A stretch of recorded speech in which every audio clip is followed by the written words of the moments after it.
नमस्कार, मैं हूं दीपाली राणा। आप देख रहे हैं कमोडिटी 360 डिग्री। बात करेंगे कमोडिटी बाजार की, बात करेंगे सोने चांदी की, जहां पर तेजी देखने को मिल रही है। कितनी टिकाऊ है ये तेजी, कहां तक जाएंगे भाव, इस पर करेंगे बातचीत। वहीं बात करेंगे व्हीट की। व्हीट मार्केट का आकलन लेंगे, किस तरीके के आंकड़े दिखाई दे रहे हैं, मांग कैसी बनी हुई है, इन सब पर हम बातचीत करेंगे। और ट्रेडिंग स्ट्रैटेजीज पर तो फोकस होगा ही।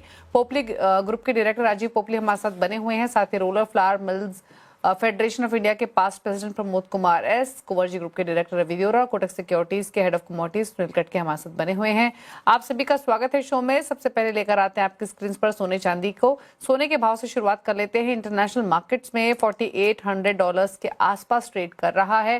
हालांकि कंपैरेटिवली सिल्वर ज्यादा स्ट्रॉन्गर साइड पर है, लेकिन पहले गोल्ड पर चर्चा कर लेते हैं। यूएस ईरान पीस डील की होप्स के बीच में ये बाइंग इंटरेस्ट इमर्ज हुआ है।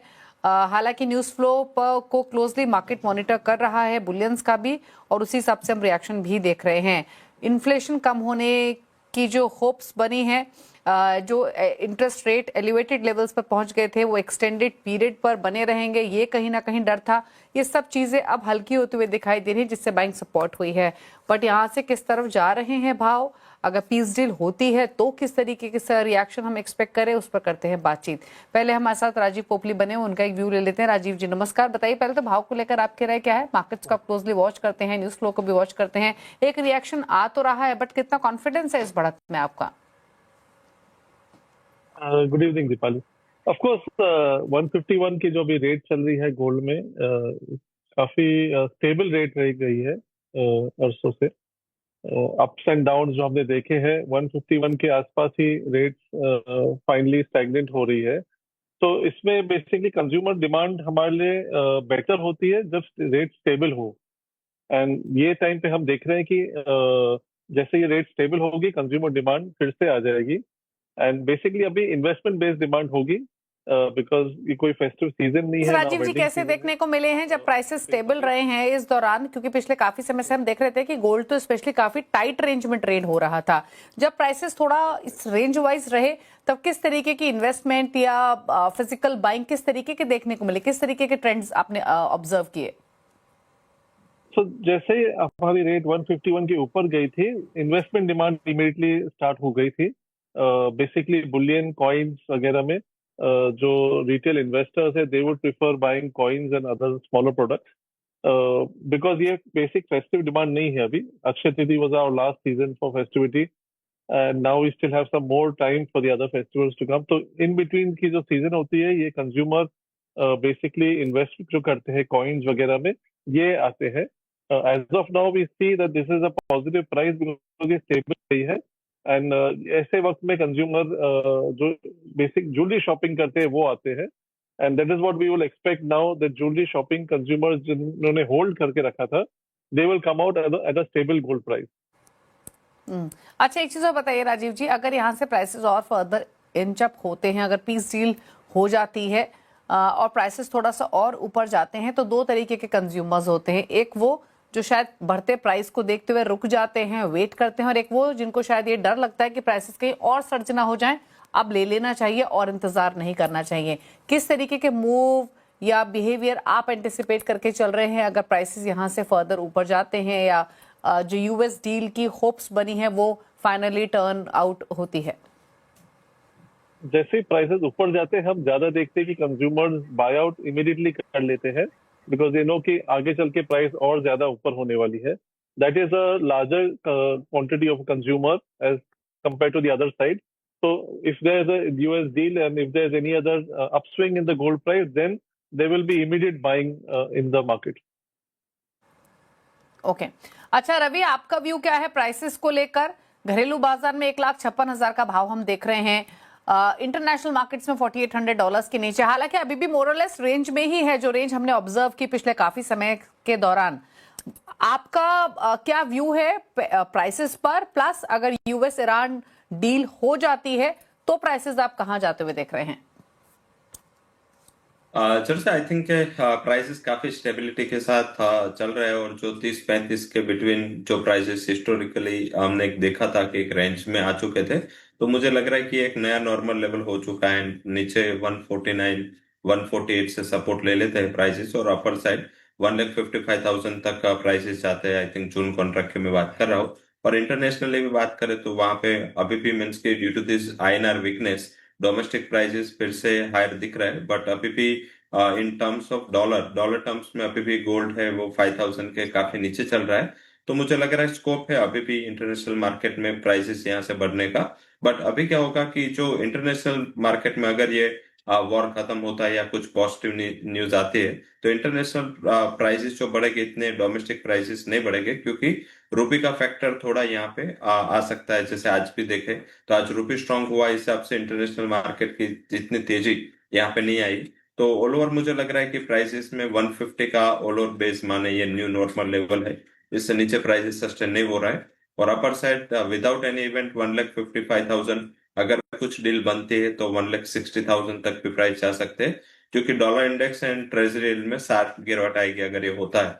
साथ में नेक्स्ट मंडे यूएस में जो सेनेट वोट है नए चेयरमैन फेड के आएंगे, और अगर ये पास हो जाता है तो Kevin Wars would be new chairman, and वहां पे थोड़ा मार्केट फोकस करेगा कि इंटरेस्ट रेट लोअर रेट पे रहे। तो मुझे लग रहा है कि एक एडेड एडवांटेज आपको अगले वीक में गोल्ड में आता हुआ दिख सकता है। तो बाय ऑन डिप से रहना है, अभी शॉर्ट नहीं करना है। अगर कुछ नेगेटिव आता है लाइक कि अगर ये डील नहीं बनती है या प्रॉब्लम टाइम पर ये सही मंस के थोड़ा बहुत चालू रहता है तो भी सेफ हेवन डिमांड यहाँ पे बनी रहेगी।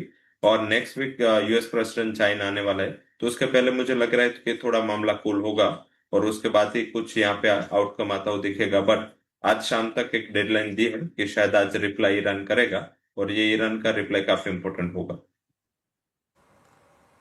ओके सुनील, आपकी राय क्या रहेगी गोल्ड पर? क्या सजेशन आप दे रहे हैं ट्रेडर्स को, इन्वेस्टर्स को ऑन गोल्ड प्राइसेस? जी नमस्ते दीपाली। सो बेसिकली देखिए, अभी डॉलर इंडेक्स जो है प्री वॉर लेवल्स पे आ गए हैं, तो डॉलर इंडेक्स का जो सॉफ्टनेस है वो कहीं ना कहीं बुलियन प्राइसेस को सपोर्ट कर रहा है। थर्ड स्ट्रेट सेशन है जहां पे गोल्ड के प्राइसेस बढ़े हैं, आज भी 1,000 रुपये ऊपर ट्रेड कर रहा है। $4,750 जैसे आपने भी बताया, 1,53,000 के आसपास जून का वायदा ट्रेड होते हुए नजर आ रहा है। तो मुझे लगता है कहीं ना कहीं जो रुझान है गोल्ड में पॉजिटिव की तरफ ही है, क्योंकि ये एंटिसिपेट किया जा रहा है कि यूएस और ईरान का जो 30 वीक्स तक का जो वॉर चला है कहीं ना कहीं वो सॉल्व होने के कगार पे आ गया है, और ये एक ऑप्टिमिस्टिक न्यूज है। इनफैक्ट इससे पहले अगर एक साल के दौरान हमने गोल्ड का रैली देखा तो वहां पे भी हमने देखा था कि जो स्ट्रॉन्ग डी डॉलराइजेशन का जो थीम था उसने बुलियन प्राइसेस को सपोर्ट किया था। ये यूएस और ईरान का जो वॉर है उसने इस टॉपिक को हाईजैक कर लिया था, तो उसके चलते इन्फ्लेशनरी कंसर्न्स के चलते गोल्ड के प्राइसेस पे थोड़ा कैपिंग देखने को मिला था। तो प्राइसेस $5,600 तक का छू के फिर $4,000 तक के भी आ गए थे।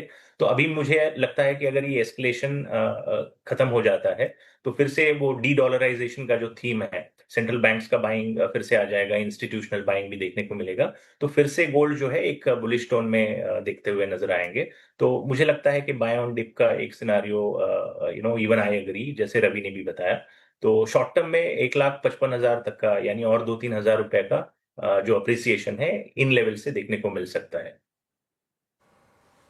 ओके शुक्रिया आपका राजीव जी आने के लिए शो में और गोल्ड प्राइसेस और डिमांड पर अपने व्यूज शेयर करने के लिए। अब बात सिल्वर की कर लेते हैं, जहां पर कंपैरेटिवली रिएक्शन ज्यादा शार्प हम देख रहे हैं। इंटरनेशनल मार्केट्स में अराउंड $80 चांदी कारोबार कर रही है और घरेलू बाजार में भी 3% के आसपास की तेजी अभी भी बनी हुई है। 2,62,000 के आसपास कर रहे हैं भाव कारोबार। रवि, क्या राय है इन स्तरों से आपकी सिल्वर पर? क्या स्ट्रैटेजी आप रेकमेंड कर रहे हैं? स्ट्रेंथ, हालांकि जिस तरीके का रिएक्शन देखने को मिल रहा है इसी पेडिग्री का सिल्वर है भी, रिएक्शन हमेशा शार्प ही मिलते हैं, फिर चाहे वो तेजी के हों या मंदी के हों।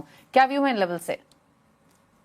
जब से वॉर के बाद ये 272 से इतने ही शार्प 1,99,500 तक गिरा था, एंड पर्टिकुलर बहुत शॉर्ट टर्म में प्राइसेस करेक्ट हुए थे। अगर वॉर खत्म होता है तो प्री वॉर सिनारियो में जो प्राइसेस के फंडामेंटल थे वो तो शार्पली पॉजिटिव थे। अभी थोड़ा बहुत जो डिमांड का फैक्टर है वो इस हुआ है, वो कम हुआ है, क्योंकि इकोनॉमिक का जो ग्रोथ है उसका रिस्क एक बना हुआ है।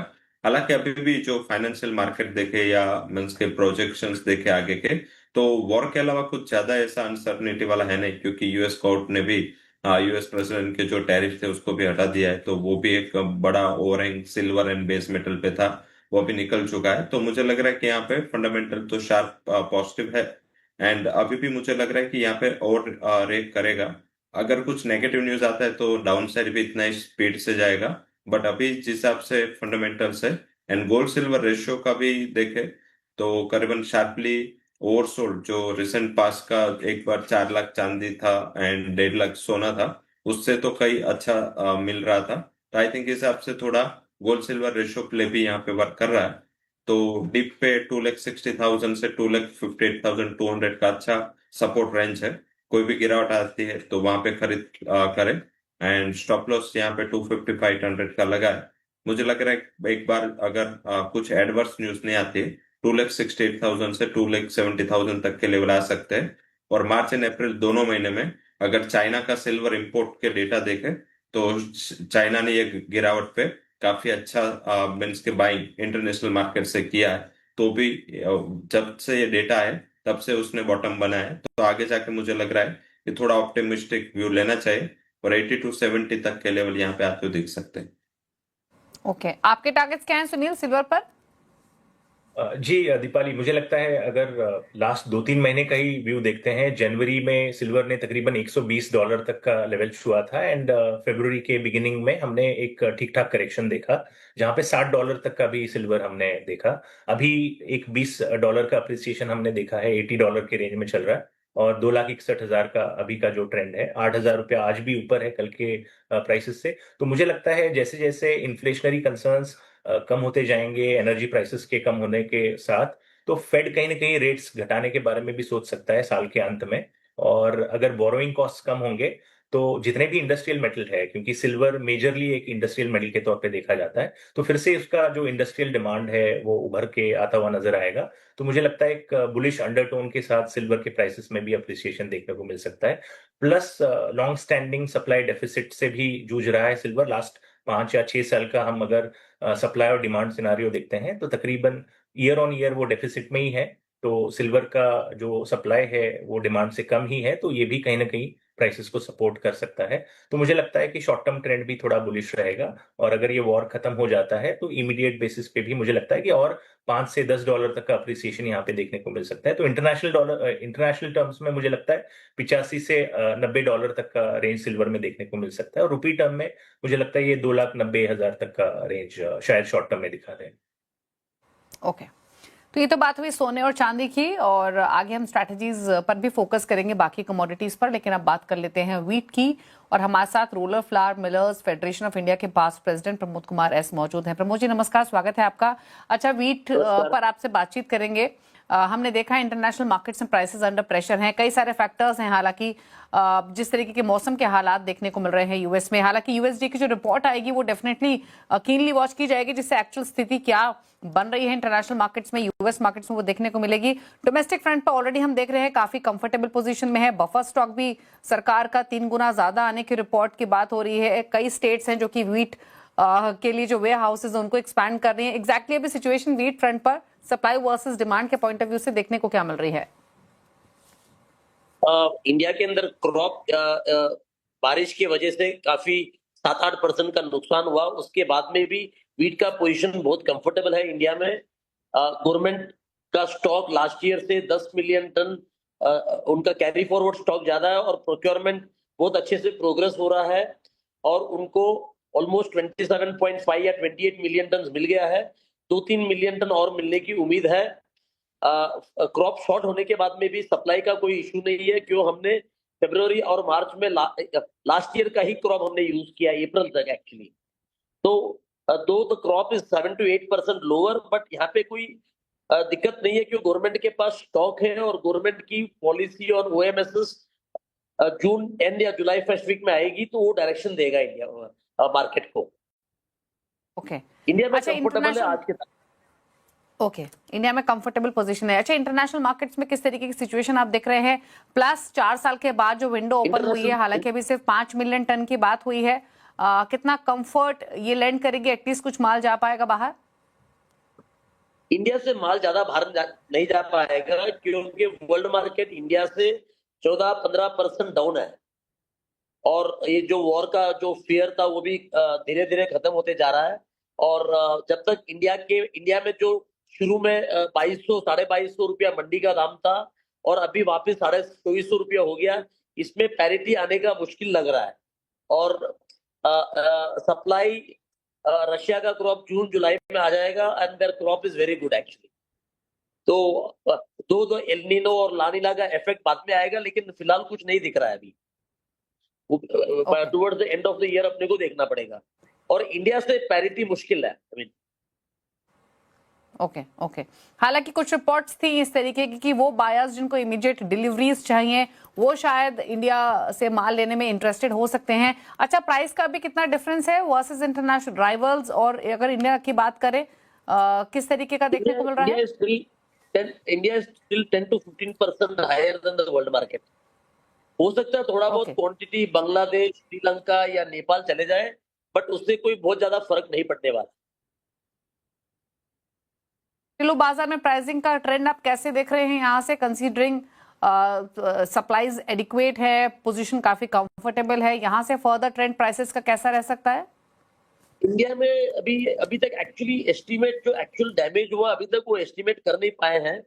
क्रॉप कम भी हो सकता है, लेकिन ज्यादा फर्क नहीं पड़ेगा क्योंकि गवर्नमेंट के पास कैरेट फॉर स्टॉक काफी कंफर्टेबल है, और कई एरिया में थोड़ा एरिया भी बड़ा है। जो लास्ट में मार्च और अप्रैल में जो बारिश आया उससे काफी most of the wheat India में जो है लस्टर लॉस व्हीट है, वो मतलब that is under relaxed conditions के अंदर। ओके। तो most of the wheat is loss wheat in India, specially Punjab, Haryana, UP and Rajasthan. Okay, चलिए शुक्र मुझे आने के लिए शो में और अपने व्यूज देने के लिए, बताने के लिए किस तरीके की स्थिति डोमेस्टिक और इंटरनेशनल मार्केट से फिलहाल देखने को मिल रही है, या फिर क्या प्राइस ट्रेंड्स यहाँ से एंटिसिपेट करने चाहिए। रवि द्वारा भी हमारे साथ मौजूद है। रवि, क्विकली वीट पर आपकी राय क्या रहेगी? आपने सुना पूरा कन्वर्सेशन, प्राइसेस भी हम देख रहे हैं इंटरनेशनल मार्केट्स में अंडर प्रेशर है, सप्लाईज एडिक्वेट है, क्या व्यू है आपका यहाँ से? जब से लास्ट यूएसडीए का रिपोर्ट था तब से प्राइसेस में करेक्शन आई है, इन पर्टिकुलर ये सस्टेनेबल बेसिस पे $600 पर बसल के नीचे भी चली गई। तो आई थिंक ये एक ओवर सप्लाई का सिनारियो है। सेकंड की इसमें अल नीनो के हिसाब से ज्यादा इम्पेक्ट नहीं होता क्योंकि रबी सीजन की क्रॉप है, और अभी भी मीन्स के लाइक अभी ये सिनारियो काफी दूर है, और इससे कंफर्मेशन मिल जाएगा जून जुलाई में कि अल नीनो कितना परसेंटेज बारिश का लॉस करवाता है। और मीन्स के ये ठंड ज्यादा चाहिए, पानी तो बेसिकली एक साल की कम बारिश से पानी में इतना ज्यादा रबी क्रॉप सीजन को इतना फर्क नहीं पड़ता। तो इसमें क्या होता है कि अर्ली मीन्स के जो क्रॉप खराब हुआ है उससे ज्यादा लोग बाद में वीट पे चले जाते हैं, और मीन्स के लाइक कपास है तो कपास 6-7 महीने का क्रॉप है, तो वो क्रॉप साइकिल कट करके लोग सेकंड साइकिल में गेहूं में वहां पे सोइंग करते हैं, तो उल्टा ये सोइंग को बढ़ाता है। तो आई थिंक हिसाब से इतना सेंटिमेंटल इम्पेक्ट नहीं है। और प्राइसेस में मुझे लग रहा है कि यहाँ पे थोड़ा करेक्शन रहेगा, जैसे आगे बात हो रही थी, रशिया का क्रॉप है वो नेक्स्ट मंथ से रिज्यूम करेगा, और हमारे प्राइसेस इंटरनेशनल प्राइसेस से काफी ज्यादा है, और रुपये भी इतना कमजोर है, तो इस हिसाब से ग्लोबल पैरिटी नहीं है। सेकंड के हमने जब इजिप्ट एंड गल्फ में जब हम एक्सपोर्ट बड़ा अच्छा हमारा मार्केट बन चुका था, बट जो गवर्नमेंट ने वो डिसीजन लिया कि हम एक्सपोर्ट नहीं कर सकते, तो वो लोग ने अपनी सप्लाई चेन पूरी डाइवर्ट कर दी। तो एक साल के इतने लिमिटेड हमने स्टॉक मीन्स के लिमिट ओपन की है कि इससे कुछ ज्यादा व्यापार बने ऐसा नहीं लग रहा है। तो डोमेस्टिक मार्केट यहाँ पे मुझे लग रहा है कि प्रेशर में रह के 2500 के ऊपर सस्टेन होना मुश्किल है, और डाउन साइड 2200 से 2300 तक के लेवल सस्टेन हो सकते हैं। ओके, रुकना इसी के साथ एक ब्रेक के लिए, लौटेंगे तो बात करेंगे स्ट्रैटेजीज की। चल वापस आते हैं।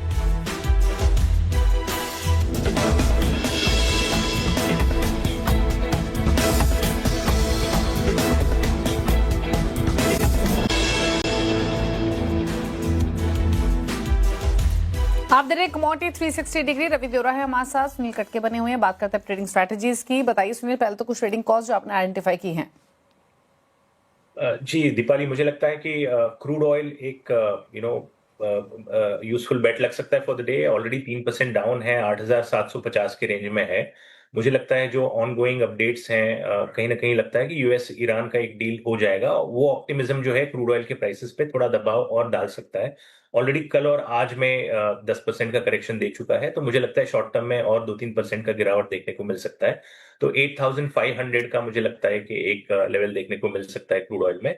100 रुपीज और का एक स्टॉप लॉस लगा के काम कर सकते हैं, लाइक क्लोज टू 8,900 का स्टॉप लॉस लगा के 8,600 8,500 तक का लेवल इंटरडे में देखने को मिल सकता है। ओके, रवि आपकी तरफ से कोई ट्रेडिंग स्ट्रैटेजीज? जब से अगर क्रूड नीचे जाएगा नेचुरल गैस और शार्पली नीचे जा सकता है, क्योंकि यहाँ पे वैसे देखे तो नेचुरल गैस में थोड़ा ऑफ सीजनलिटी पे है, तो यहाँ पे 259 पे बेच के चले, स्टॉप लॉस 262 का लगाए, 250 तक के टारगेट यहाँ पे आते हुए दिख सकते हैं। वहीं कॉपर मुझे लग रहा है कि यहाँ पे बाइंग का कॉल लेना चाहिए, और काफी टाइम के बाद 1300 के ऊपर स्टेबल हो रहा है, बाय करें around 1310, stop loss would be 1298 and upper side 1330 तक के लेवल यहाँ पे आते हुए दिख सकते हैं। ओके, तो ये रही आपके लिए ट्रेडिंग स्ट्रैटेजीज जहां पर कॉपर पर एक ट्रेड आपको रेकमेंड किया गया है। अच्छा, बेस मेटल्स की अगर हम बात करें आज के सेशन में तो कॉपर ही इनफैक्ट हरे निशान में है, जिंक फ्लैट है, एल्यूमिनियम थोड़े प्रेशर में है, निकल थोड़े प्रेशर में है। जिंक और एल्यूमिनियम पर सुनील आपका व्यू क्या है, या फिर बेस मेटल में कोई प्रेफर्ड चॉइस है क्या आपकी? जी दीपाली, मुझे लगता है कॉपर में थोड़ा इम्प्रूवमेंट जारी रह सकता है, क्योंकि जो स्ट्रेट ऑफ हॉर्मूज है वहां से तकरीबन जो सल्फ्यूरिक एसिड है 1/3 ग्लोबल डिमांड का 1/3 वहां से सप्लाई होता है। अभी तक वो ईज आउट नहीं हुआ है, तो अगर ये डील हो जाता है तो वो सप्लाई ठीक ठाक हो जाएगा, तो कॉपर का जो प्रोडक्शन का जो कंसर्न था वो कहीं ना कहीं ईज हो सकता है, तो जो इंडस्ट्रियल डिमांड है उसको पुश कर सकता है। तो मुझे लगता है 1312 1310 के रेंज में कॉपर में ठीक ठाक बाइंग लग रही है। 1290 तक का एक सपोर्ट है, वहां पे स्टॉप लॉस लगाना चाहिए, and on the upper side 1350 तक का एक लेवल देखने को मिल सकता है। ओके, एग्री कमोडिटी बाजार की तरफ रुख करें तो पहले स्पाइसेस की बात कर लेते हैं। पहले तो बताइए रवि, कोरिएंडर डिप्स पे लेना है क्या, या कोई और व्यू है? जो सर यहाँ पे वैसे देखे तो जब तक ये नेक्स्ट रिपोर्ट नहीं आती मीन्स के आईएमडी की, एंड पर्टिकुलर अभी जो रिपोर्ट आएगी वो थोड़ी कॉम्प्रिहेंसिव होगी, डेट वाइज होगी, तो इससे मुझे लग रहा है कि तब तक ज्यादा शॉर्ट के लिए नहीं सोचना है, क्योंकि जो वेदर रिपोर्ट है एक्सट्रीमली एग्री कमोडिटीज के लिए अच्छे है, एंड लग रहा है कि ये साल एग्री कमोडिटी हो सकता है, और लगातार 3-4 साल का अंडर परफॉर्मेंस भी एग्री बास्केट में था, तो मुझे लग रहा है कि कोरिएंडर एंड टर्मरिक दोनों बाइंग की अपॉर्चुनिटी है मीन्स के फ्रॉम स्पाइसेस बास्केट। यहाँ पे 16,500 के करीब बाय करें टर्मरिक, एंड अगर थोड़ा शॉर्ट टर्म के लिए रखना है तो आप नेक्स्ट कॉन्ट्रैक्ट जोन है वो बैकवार्डेशन में 16,400 के करीब प्राइसेस बाय करें, स्टॉप लॉस लगाए अराउंड 16,280, एंड अपर साइड जो टारगेट है वो 16,680 तक आ सकता है। और कोरिएंडर में भी जून कॉन्ट्रैक्ट बाय करें, जून कॉन्ट्रैक्ट वहां पे कॉन्टांगो है, एंड यहाँ पे कोई ज्यादा दिक्कत नहीं है, 12,900 के करीब प्राइस चल रहे जून, बाय करें अराउंड 12,800, 12,680 तक के लेवल यहाँ पे स्टॉप लॉस रखना है, एंड 13,200 तक के टारगेट आ सकते हैं। तो आज जो कोरिएंडर मीन्स के थोड़ा वीक है एंड टर्मरिक फ्लैट है, इसमें मुझे लग रहा है कि बाइंग के एक अपॉर्चुनिटी के दौर पे देखना चाहिए। ओके, अच्छा, टर्मरिक पर तो इनफैक्ट फोकस ऑलरेडी बना हुआ है, क्योंकि खबरें तो यहाँ पर ये भी हैं कि जो अराइवल्स हैं वो भी पीक सीजन में उसके बावजूद भी बिलो नॉर्मल हैं, और इसलिए भी प्राइसेस को कंसिस्टेंटली हम सपोर्ट आते हुए देख रहे हैं। ग्वार पैक की तरफ नजर डालेंगे और एक राय वहां भी ले लेते हैं। हालांकि आज के सेशन में वापस प्राइसेस इनफैक्ट एक मोमेंटम जरूर बना था रवि ग्वार पैक में, लेकिन वापस से आके एक रेंज में फंसते हुए दिखाई दे रहे हैं। एक दिन ऊपर एक दिन नीचे के दायरे हम ऑब्जर्व कर रहे हैं। क्या व्यू है ग्वार गम ग्वार सीड दोनों पर करंट लेवल से? जब से सीड गुआर सीड है वो एक रेस्पेक्टिव लेवल से बढ़ा है, बट गुआर गम में due to this lack of demand यहाँ पे थोड़ा साइडवेज ट्रेंड रहा है। सेकंड जो मीन्स के नेगेटिव फैक्टर वो रहा है, क्योंकि मीन्स के एक वेदर कमोडिटी है, इस हिसाब से जब ये आईएमडी की न्यूज आई उसके बाद एक अच्छा रैली आया था, बट एज ऑलवेज वो जब ये एनसीडीएक्स में प्राइसेस जब मीन्स के एनसीडीएक्स में जब स्टैगर डिलीवरी की और हम बढ़ते हैं तब यहाँ पे वैसे ही करेक्टिव मूव दिखा है, तो एक करेक्शन है, मुझे लग रहा है कि ये सस्टेनेबल नहीं है वैसे जो सिचुएशन वेदर के है, तो आई थिंक यहाँ पे फिर से एक अपसाइड बनना चाहिए। थोड़ा मीन्स के रेंज में रहता है तो कंसोलिडेशन जरूर से बनाए, तो थोड़ा मीडियम टर्म का 3 से 4 ट्रेडिंग सेशन का स्ट्रेटेजी रखे। 11,300 के करीब यहाँ पे जून वायदा बाय करे, जो आज यही क्लोज हुआ था 11,306 पे, तो ये करंट लेवल पे बाय करे, 11,110 का स्टॉप लॉस लगाए, एंड जो टारगेट है वो 11,600 तक के आते हुए दिख सकते हैं। तो यहाँ भी मुझे लग रहा है कि ये सिर्फ हम मीन्स के नियर अबाउट पे एक्सपायरी जा रहे उसका प्रेशर है, आगे जाके एक अच्छी शॉर्ट कवरिंग गुआर कॉम्प्लेक्स में आ सकती। ओके, तो ये राय रही ग्वार गम ग्वार सीड दोनों पर। चलिए, शुक्रिया सुनील और रवि आप दोनों का ही आने के लिए शो में और अपने व्यू सभी कमोडिटीज पर देने के लिए। इसी के साथ एक ब्रेक, कमोडिटी 360 डिग्री में इतना ही। ब्रेक के उस पार भी खबरें जारी हैं CNBC आवाज पर। नमस्कार।